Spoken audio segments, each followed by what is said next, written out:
پاکستان کا ذکر قرآن میں. یہ بات بہت سے لوگوں کو عجیب لگے گی.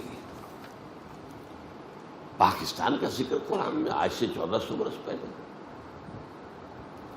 اس کے ضمن میں پہلے تو آیت سن لیجئے، آیت نمبر 10 ہے یہ سورہ انبیاء کی. لقد انزلنا الیکم کتابا فیہ ذکرکم افلا تعقلون. دیکھو ہم نے تمہاری طرف ایک کتاب نازل کر دی ہے جس میں تمہارا ذکر ہے تاکہ تم عقل سے کام کرو. اب یہاں اس آیت میں ذکر کے دونوں معنی ہو سکتے ہیں. ذکر ہمارے حالات کا بیان یا ذکر نصیحت، تمہارے حصے کی نصیحت. لیکن ایک عظیم حدیث میں آ کر بات جو ہے وہ طے ہو جاتی ہے. فیہ ذکر ما بعدکم وخبر ما قبلکم وحکم ما بینکم. اس میں تم سے پہلوں کا بھی ذکر ہے، تمہارے بعد کے حالات بھی ہیں. یہ آگے بعد کے حالات بھی، اور تمہارے مابین جو بھی کوئی اختلافات کبھی ہوں گے ان کا حکم اور ان کا حل موجود ہے. من قال بہ صدقہ. جو شخص اس قرآن کی بنیاد میں کوئی بات کہے گا وہ سچ کہا اس نے. ومن حکم بہ عدل. اور جو اس قرآن کے ذریعے فیصلہ کرے گا اس نے عدل کیا.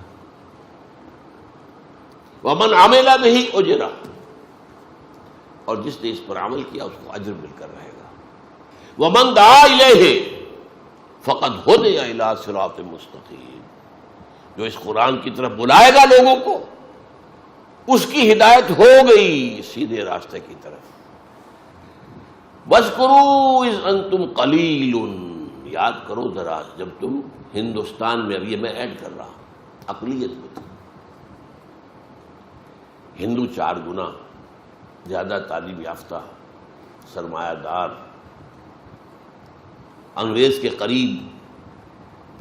انگریز نے حکومت چھینی تھی مسلمان سے. مسلمان کو وہ سمجھتا تھا اس میں بغاوت کے جراثیم ہے. ہندو کے لیے کیا تھا؟ Change of masters. پہلے مسلمانوں کے غلام تھے اب انگریزوں کے ہو گئے. ان کے لیے تو کوئی بڑی بات تھی نہیں. اس وقت جو خوف طاری تھا. وَاذْكُرُوا إِذْ أَنْتُمْ قَلِيلٌ مُسْتَضْعَفُونَ فِي الْأَرْضِ. زمین میں تمہیں دبا لیا گیا. ہندو غالب تھا. جو پروونسز جو تھے جہاں مسلمان اقلیت میں تھے وہاں کو ہندو غالب تھا. میجورٹی میں بھی تھا. میجورٹی کے صوبے جو ہے مسلمانوں کے، وہاں کے زمینداروں کی زمینیں ہندوؤں کے پاس رہن تھی. اور اگر کوٹا سسٹم نہ ہوتا تو یہاں تو مسلمان کو تعلیم یافتہ ہوتا ہی نہ. میڈیکل کالج میں کوئی مسلمان داخل ہو سکتا تھا، انجینئرنگ کالج میں کوئی مسلمان داخل ہو سکتا تھا. وہ تو کوٹا بنا دیا گیا ہے، اتنے % سیٹیں ملیں گی چاہے نمبر کم ہو. وَاذْكُرُوا إِذْ أَنْتُمْ قَلِيلٌ مُسْتَضْعَفُونَ فِي الْأَرْضِ تَخَافُونَ يَتَخَطَّفَكُمُ النَّاسُ. اب یہ تھا مستقبل کا خوف. تمہیں اندیشہ تھا کہ تمہیں لوگ اچک کر لے جائیں گے.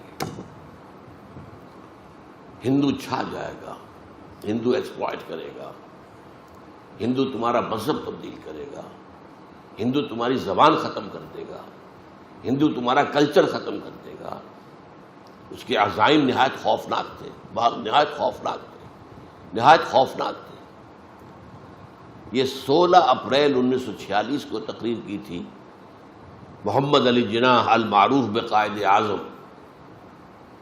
یہاں آپ کے حبیبیہ ہال جو اسلامیہ کالج کا ہال ہے، خواتین کے اجتماع میں، جس میں انہوں نے کہا تھا اگر خدا نہ خواستہ ہم حصول پاکستان میں ناکام ہو گئے تو ہندوستان کی سرزمین سے اسلام اور مسلمانوں کا نام و نشان مٹ جائے گا.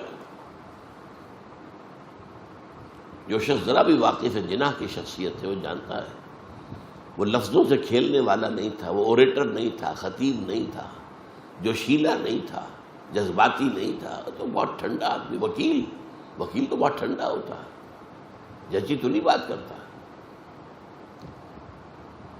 تو تخافون ان یتخطفکم الناس فآواکم. تو اللہ نے تمہیں پناہ دی ہندوستان کے مشرق اور مغرب میں. دو ملک عطا کر دیے. آؤ.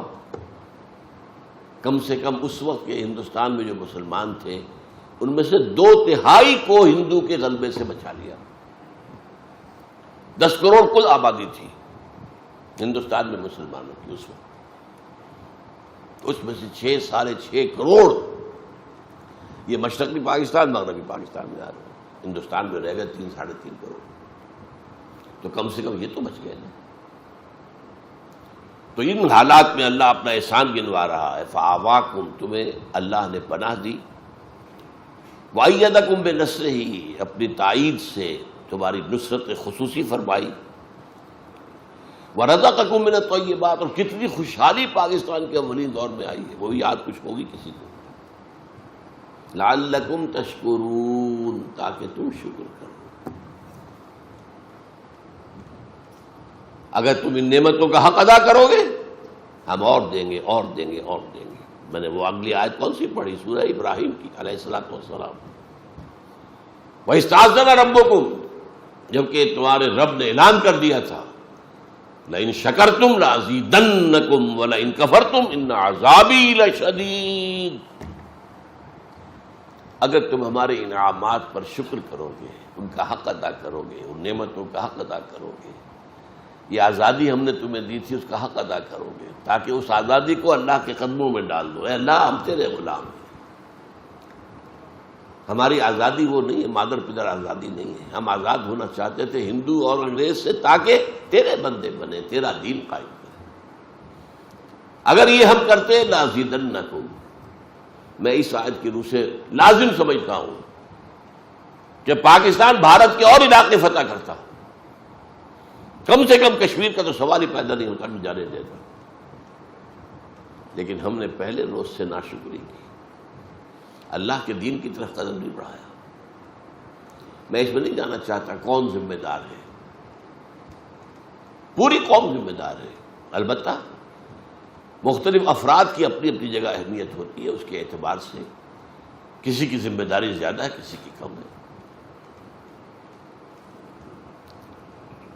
لیکن لعلکم تشکرون نہیں کرو گے تو عذاب.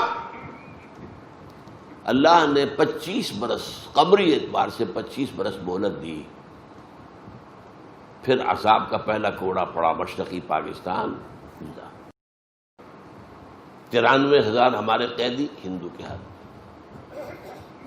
کتنا اسلحہ، کتنے ہمارے جہاز، کتنے ہمارے ٹینک ہندو کے پاس گئے. ہمارا مورال زمین پر پاتال میں، ہندو کا مورال آسمان. زیادہ سے زیادہ 6 دن کی مار تھا مغرب پاکستان بھارت کے لیے. اب وہ تو اللہ کی مرضی تھی. نکسن کے دل میں بانٹ ڈالی. حدیث میں آیا ہے تمام انسانوں کے دل اللہ کی 2 انگلیوں کے مابین جدھر چاہتا پھیر دیتا ہے. نکسن. اندرا گاندھی مرتے دم تک شکایت کرتی رہی، pro Pakistan tilt of Nixon administration. اس نے کوسیجن سے بات کی ہاٹ لائن پر، بند کرواؤ جنگ. اور کوسیجن نے حکم دیا اندرا گاندھی کو یونیلیٹرل سیز فائر، یک طرفہ جنگ بندی بھارت نے اعلان کیا. ورنہ ہمارا سیالکوٹ سیکٹر ٹوٹ چکا تھا، بڑھ رہا تھا بھارت. راجستھان سیکٹر ٹوٹ چکا تھا، بھارت تیزی سے بڑھ رہا تھا. لے دے کے جنرل ٹکا خان موجود تھے صرف، اور یہ سلیمان کی میں ٹاسک فورس لے کر بیٹھے ہوئے تھے. صرف ایئر فورس ہماری پیرالائز کر دی تھی بھارت نے، جبکہ 1965 کی جنگ ہم نے ایئر فورس کی وجہ سے جیتی تھی.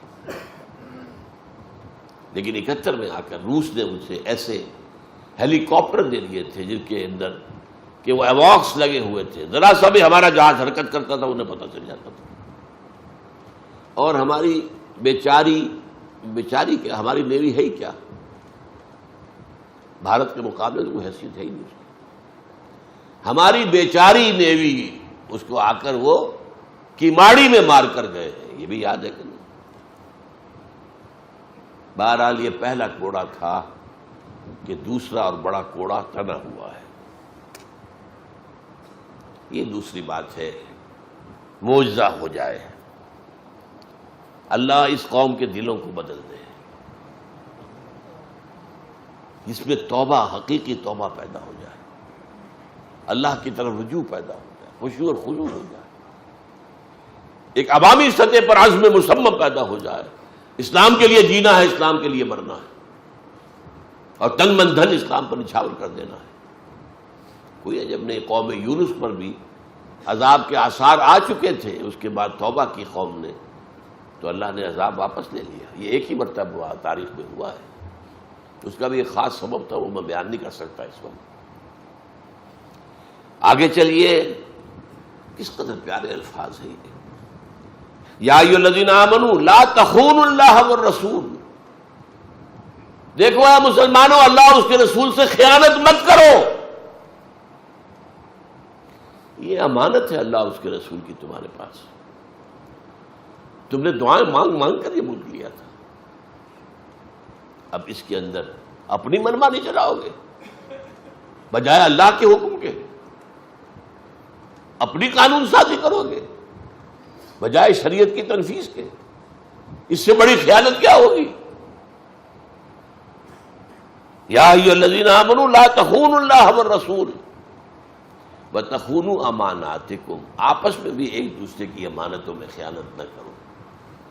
سب سے بڑی جو ہے امانت تو یہ پاکستان ہے تمہارے پاس اللہ کا، وانتم تعلمون، جانتے بوجھتے ایسا نہ کرو۔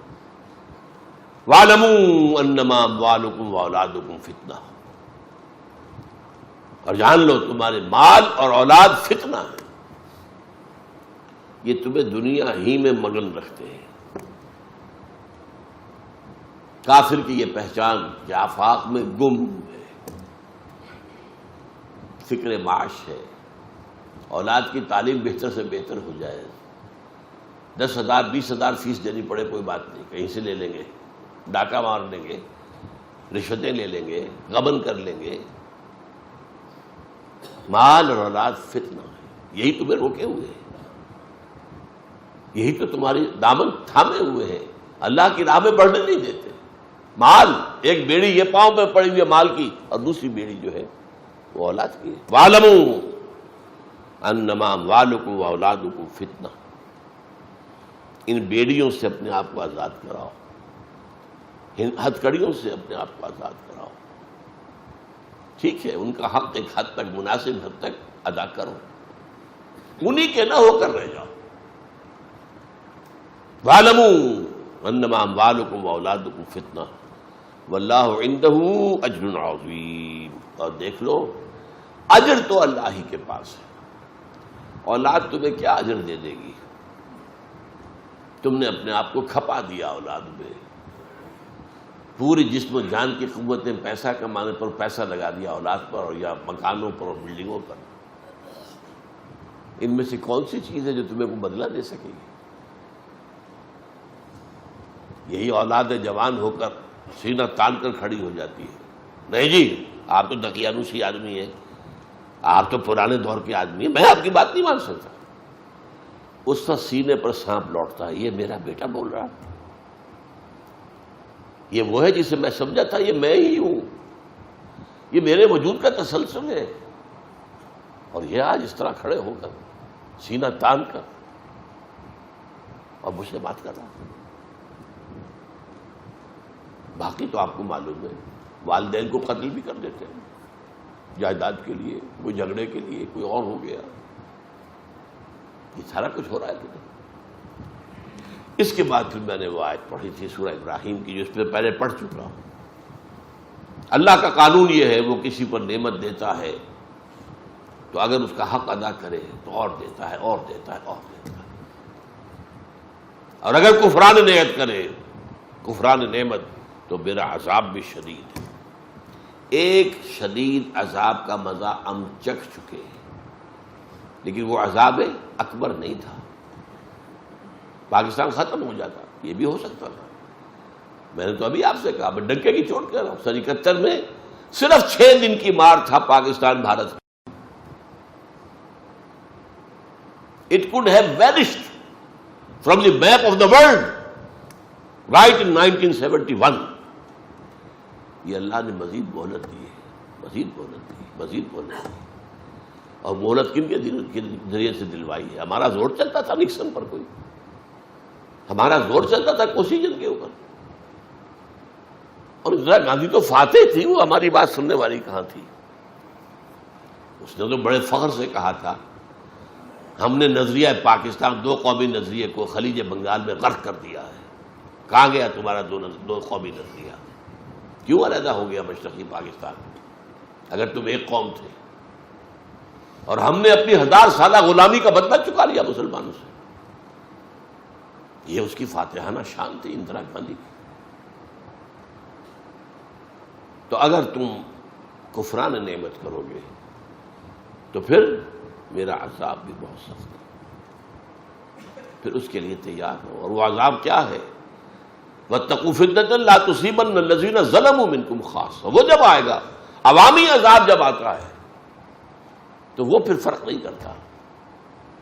آخرت میں جو عذاب ہوگا وہ انڈیویجول بیسس پر ہوگا. آپ کا حساب کتاب یہ ہے انڈیویجول. کلہم آتی ہے یوم القیامت فردا. وہاں قومی سطح کا حساب نہیں ہے، قومی سطح کا حساب یہاں ہوتا ہے، اور یہاں پہ پوری قوم پکڑی جاتی ہے. جیسے کہ میں اسپانیہ کی مثال دے چکا ہوں. ان تتولوا یستبدل قوم غیرکم ثم لا یکونوا امثالکم. اے مسلمانوں، اگر تم پیٹھ دکھا دو گے، ہم نے تمہیں ایک بہت بڑا اونچا مقام دیا ہے. واجتباکم، تمہیں چن لیا ہے، تمہیں خیر امت بنایا ہے. کنتم خیر امت اخرجت للناس. اب اس کی اگر ذمہ داریوں کو ادا نہیں کرو گے، پیٹھ موڑ لو گے، تو تمہیں ہٹائیں گے، کسی اور قوم کو لے آئیں گے. ہمارا کام تو ہونا ہے، ہم محتاج نہیں ہیں تمہارے.